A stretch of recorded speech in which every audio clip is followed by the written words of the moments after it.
আগামী 24 তারিখে বাংলাদেশের ম্যাচ ভারতের সঙ্গে। এই ম্যাচে বাংলাদেশ পূর্ণ শক্তির দল নাও খেলাতে পারে, কারণ একদিন পরেই বাংলাদেশের খেলা কিন্তু পাকিস্তানের সঙ্গে। তাই এই ম্যাচে অনেকগুলো একাদশে পরিবর্তন আসবে, এটা নিশ্চিত। তাই ভারতের সঙ্গে ম্যাচ খেলে কোনো রকম বিশ্রাম ছাড়াই আবারও পরাধীন পাকিস্তানের মুখোমুখি হবে টাইগাররা। এই কারণে এই ম্যাচে পূর্ণ শক্তির দল বাংলাদেশ টিম নাও খেলাতে পারে। এছাড়াও ভারত দল 2025 এশিয়া কাপে বাংলাদেশের চেয়ে অনেক গুণ এগিয়ে রয়েছে। তাই ভারতের সঙ্গে যদি আমরা হেরে যাই তাহলে আমরা তো হারবো, এটা নিশ্চিত। তাহলে আমরা পূর্ণ শক্তির দল খেলে কি লাভ, যেখানে মুস্তাফিজুর রহমান এবং তাসকিন আহমেদ এরা সেরা পেসার, সেরা বোলিং পেসার, এরা যদি ইঞ্জুরিতে পড়ে তাহলে নেক্সট ম্যাচ বাংলাদেশের কাছে অনেক গুরুত্বপূর্ণ। বাংলাদেশ সবসময় কেননা কেননা বাংলাদেশকে সবসময় ভাবতে হবে যে নেক্সট ম্যাচ পাকিস্তানের সঙ্গে, এই পাকিস্তানকে বাংলাদেশ হারাতে পারলেই ফাইনালে উঠে যাবে।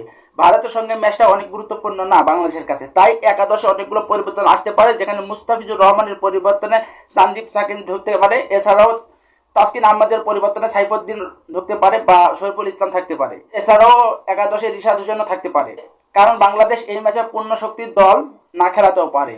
কারণ বাংলাদেশের পরবর্তী ম্যাচ পাকিস্তানের সঙ্গে, এই ম্যাচটি অনেক গুরুত্বপূর্ণ। এশিয়া কাপে ফাইনালে উঠতে হলে ভারতের সঙ্গে তো বাংলাদেশ পারবে না, তাই বাংলাদেশের এই পরিকল্পনা হতেও পারে।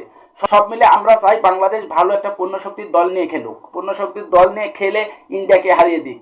তবে ক্রিকেটারদের বিশ্রামের কথাও মাথায় রাখতে হবে। সব মিলে আগামী ম্যাচটি বাংলাদেশের কাছে অনেক গুরুত্বপূর্ণ না হলেও পরবর্তী ম্যাচ গুরুত্বপূর্ণ, কারণ টাইগাররা যে সময় পাচ্ছে না, এটাই হলো মূল সমস্যা। এছাড়াও বাংলাদেশের এই ম্যাচে ভারতের অনেকগুলো ক্রিকেটাররাও বিশ্রামে থাকতে পারে, তারাও পূর্ণ শক্তির দল নাও খেলাতে পারে, কারণ তাদের পরবর্তী ম্যাচ রয়েছে শ্রীলঙ্কার সঙ্গে।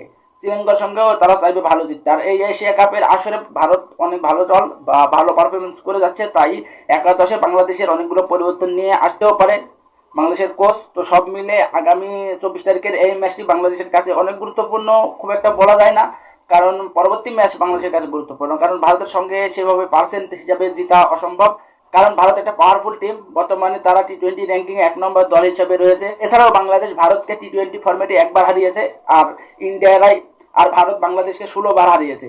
সব মিলে আগামী ম্যাচটি বাংলাদেশের কাছে অনেক গুরুত্বপূর্ণ হলেও একাদশে অনেকগুলো পরিবর্তন থাকবে, এটা নিশ্চিত। পূর্ণ শক্তির একাদশ বাংলাদেশ নাও খেলাতে পারে, আমার কথা না হলে মিলিয়ে এলেন।